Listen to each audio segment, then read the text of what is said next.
First from Whispers from Eternity.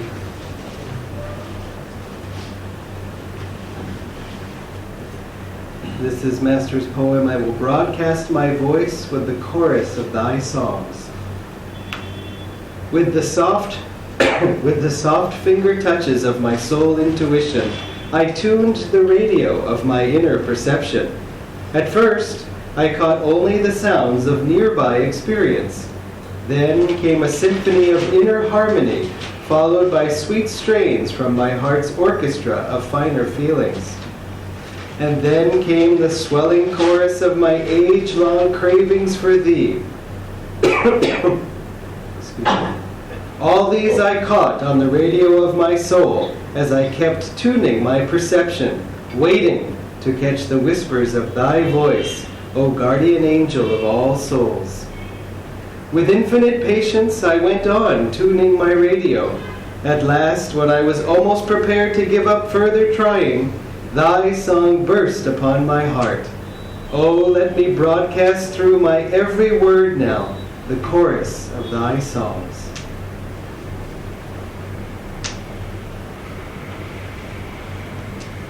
And from Rays of the One Light,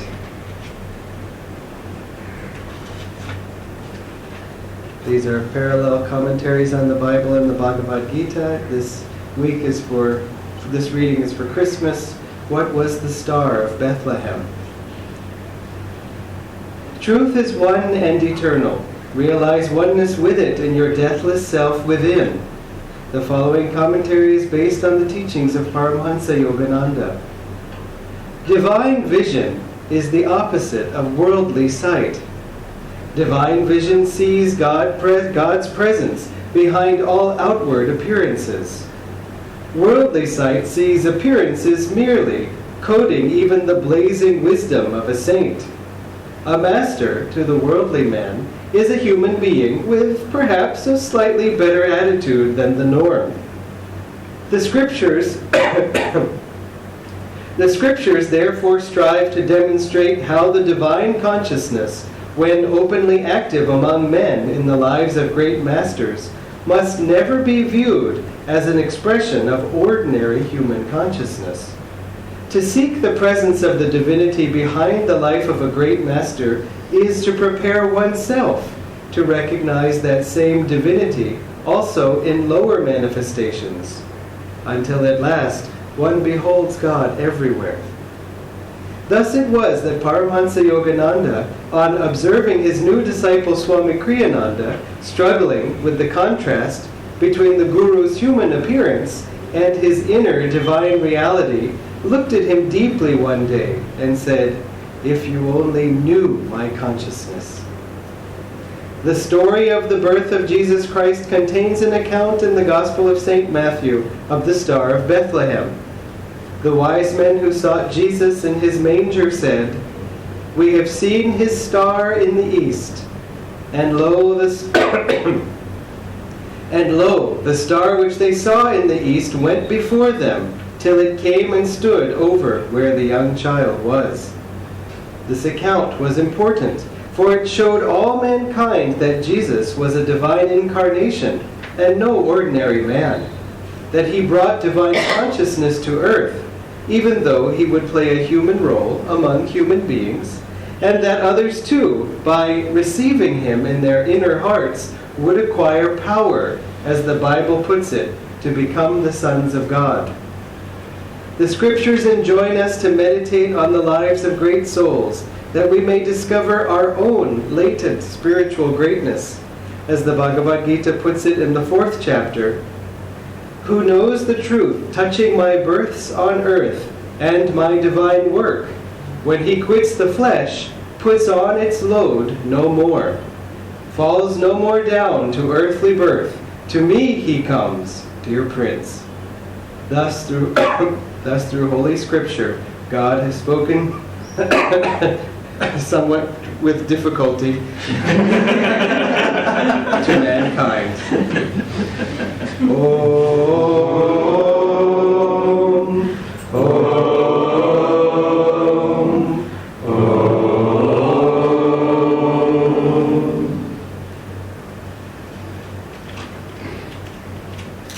Before we begin, we would like before we begin, there is somebody who would like to say hello.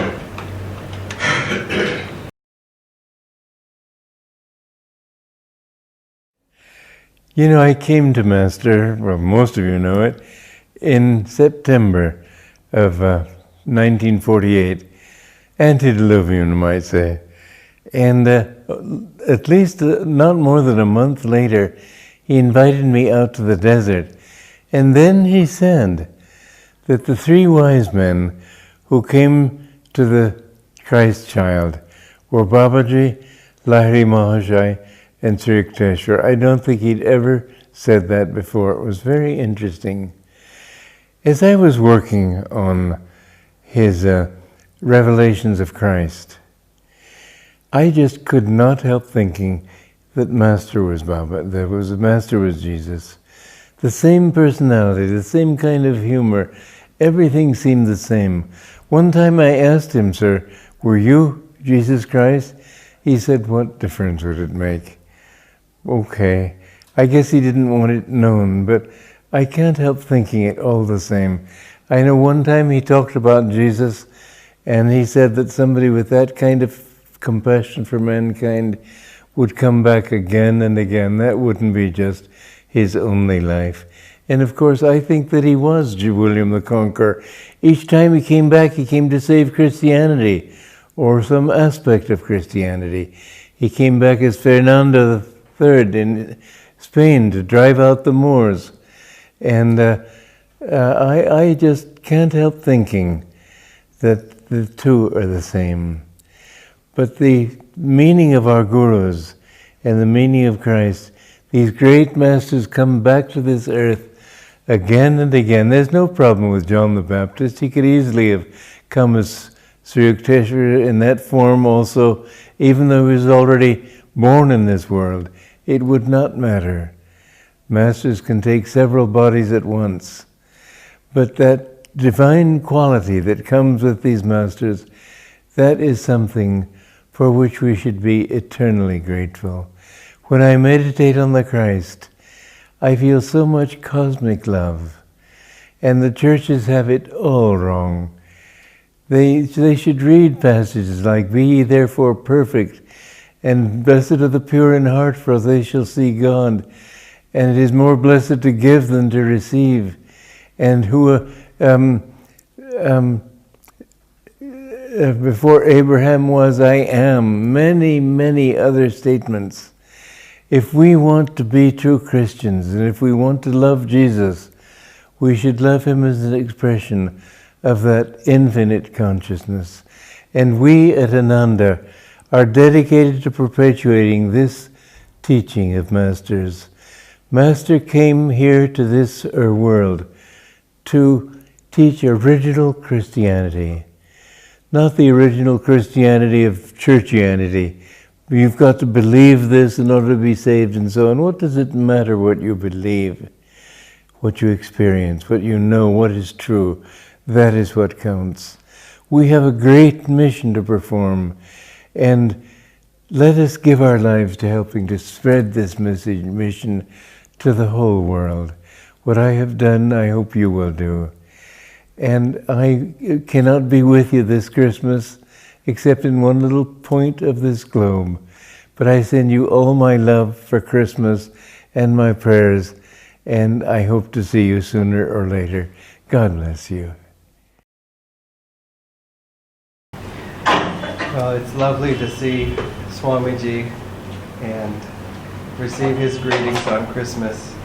That was, as you saw, December 2012, so that was his last Christmas on Earth. But of course, he's celebrating Christmas with us today, with Master and the other Masters, and also with Christ. The birth of Jesus on Earth, manifesting the Christ consciousness, is something that we've been exploring and enjoying, experiencing as much as we can throughout these past days.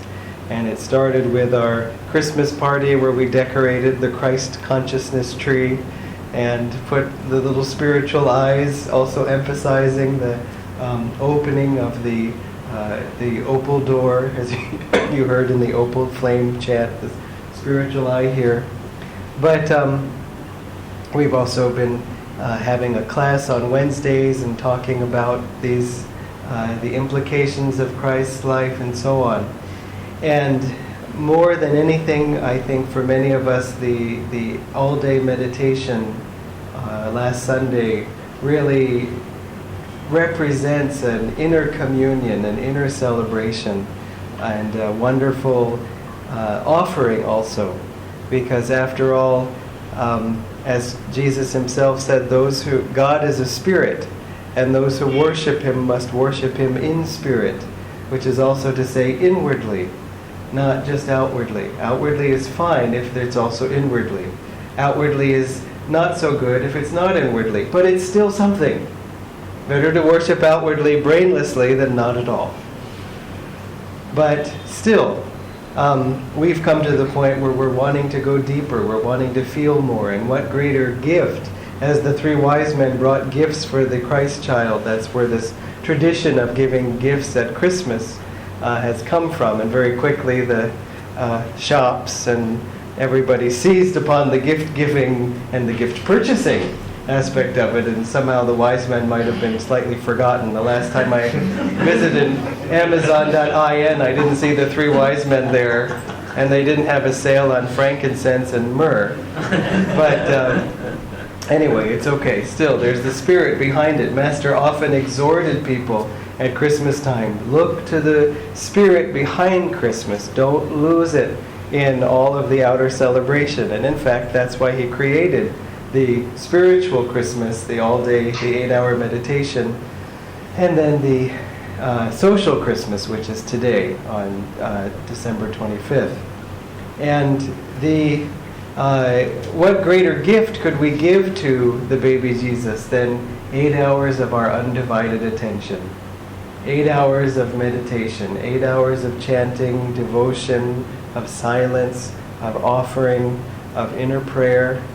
It's very thrilling in a way, because it's something, at least I know when I first came onto the path, I would have liked to have been able to do, but I wouldn't know how to do.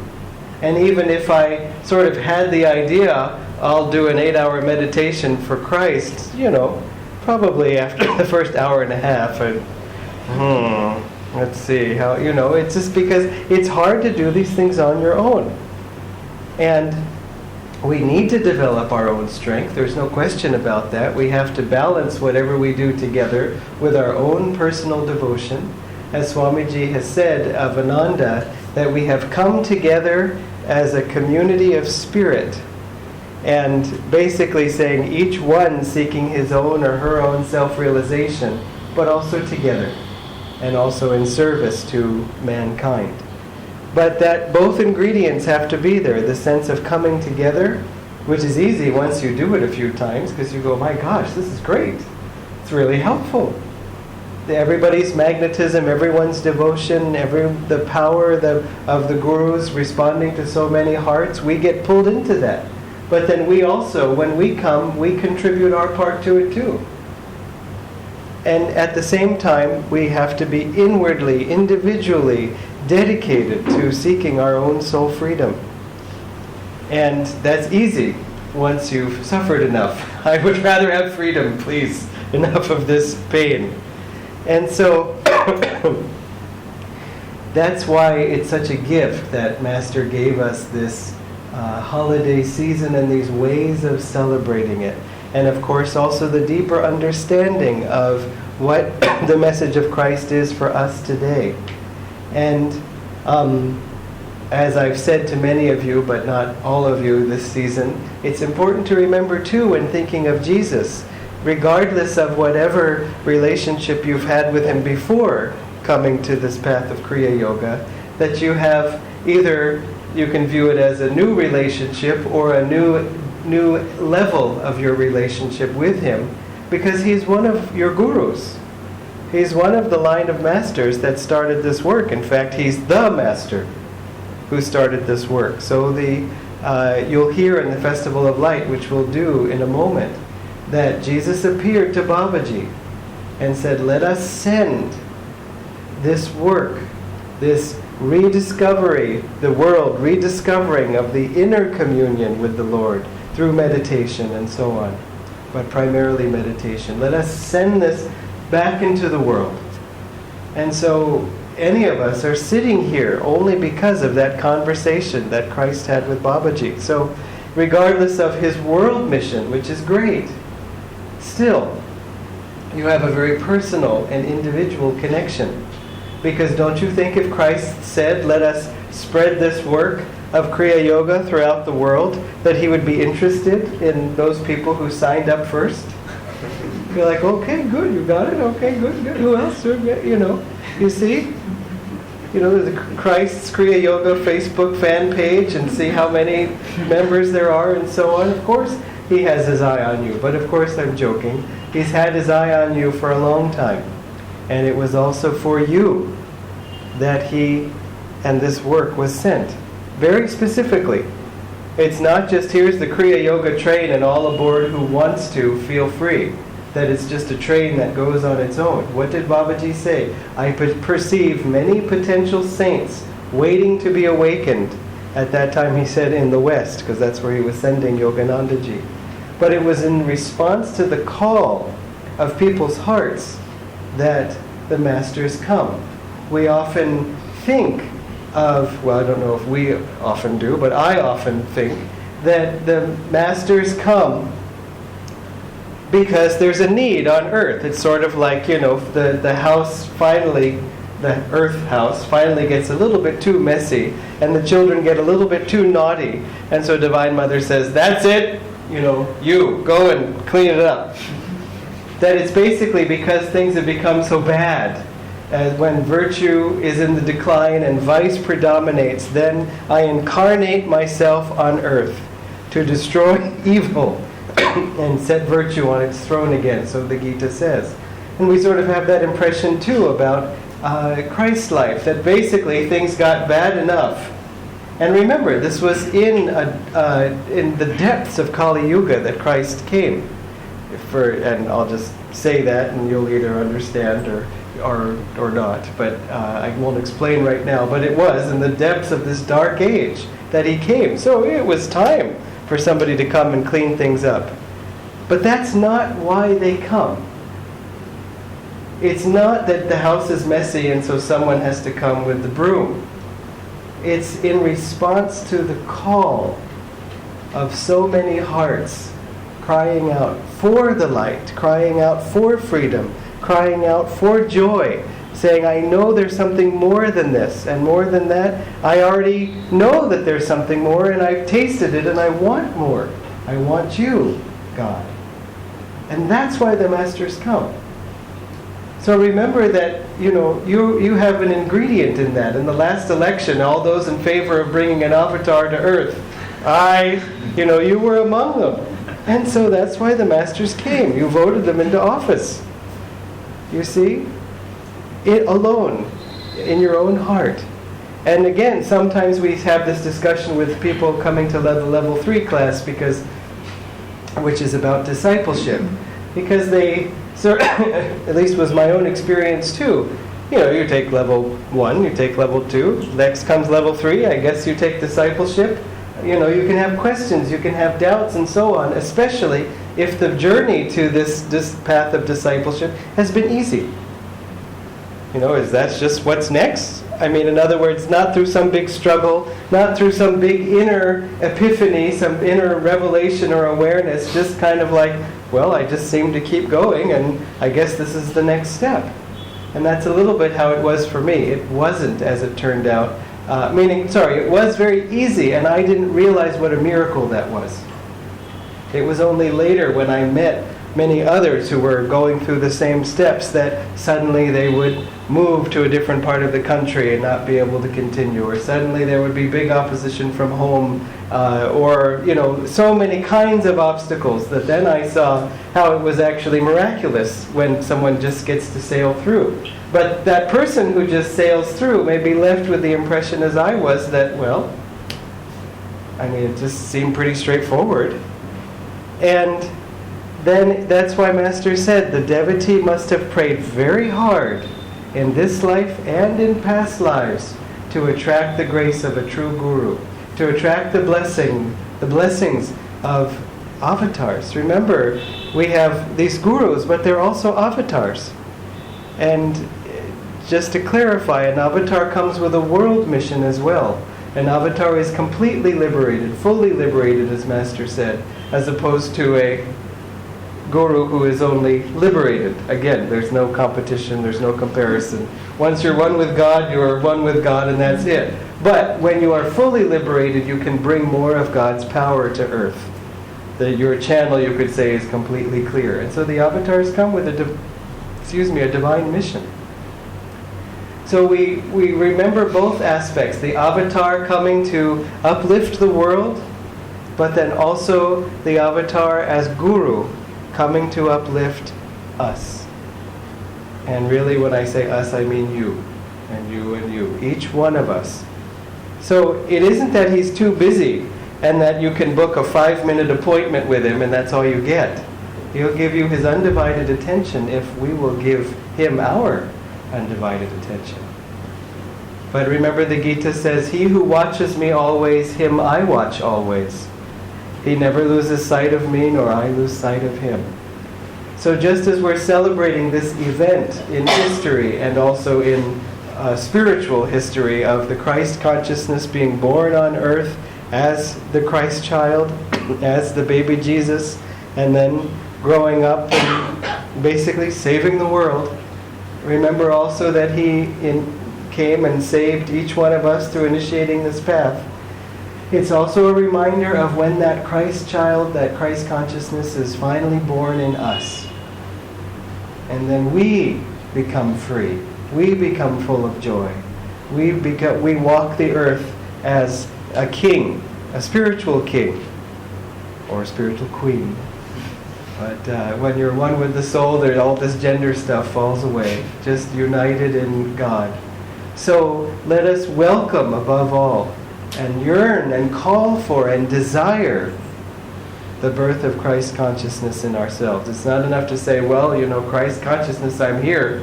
If you're not busy, if you're not doing anything, we might as well hang out.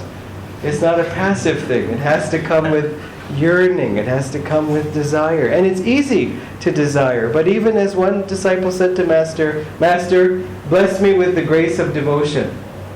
And Master said, "You're like a child saying to his father, 'Give me money so I can buy things.' I say you have to earn the money first." And so to that particular disciple. But Master in another context said, if you don't feel any devotion, pray. God, help me to feel devotion. Help me to open my heart. And so wherever you are is good. And so then just pray to God to take you further. And also again, it's a joy to celebrate the social Christmas together, because it's each one of us is a gift to Master, to the center, but also both of us are very grateful to have you all here. It's a real joy. We could be giving this Christmas satsang to an empty room and it would not have any of the warmth in the heart like it does having each one of you here. Especially now we have some old friends that are old in duration of time that we've known them, that's all. And so we're very grateful to have you all here to celebrate Christmas with you. God bless you.